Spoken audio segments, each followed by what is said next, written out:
Triumph Over Kid Cancer, or TOKC, was started by James Reagan in 2010 after James was diagnosed with osteosarcoma, a type of bone cancer, at just 13 years old. He died 5 years ago today. While there have been incredible breakthroughs in cancer research, not enough is known about children's cancers.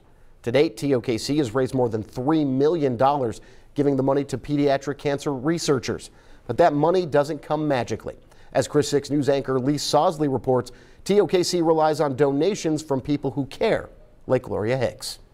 Local businesswoman and philanthropist Gloria Hicks met James Reagan through her son Charlie. My son is a golfer, and he has a group called the Hammer Group, and they play together every Sunday.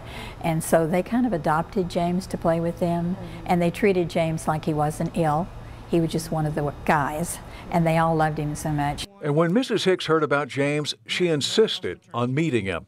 So I recommend that as you live your life, you take time out of each week to go out of your way to do something nice for someone who's in a worse situation than you are. I listened to his graduation speech online, and I was blown away. He could have been president of the United States. He was so brilliant. And that's when she decided to get involved.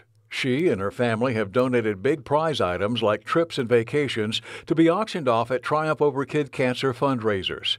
She even gives away a Mercedes-Benz at the foundation's annual toga party. And I always go. I don't wear a toga, but I have friends that go, and we have such a good time. But the reward of knowing they're helping fund meaningful cancer research is what drives Mrs. Hicks and her family to keep helping Triumph Over Kids Cancer. Well, in my lifetime, I would love to see it all go away, because it's a terrible disease. It's taken a lot of lives, like James, way too soon. I mean, if you met him, you just will never forget him.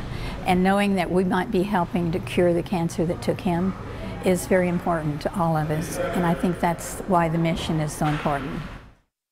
Thank you, Lee. And Gloria's involvement goes even further. Log on to ChrisTV.com to check out a more detailed interview.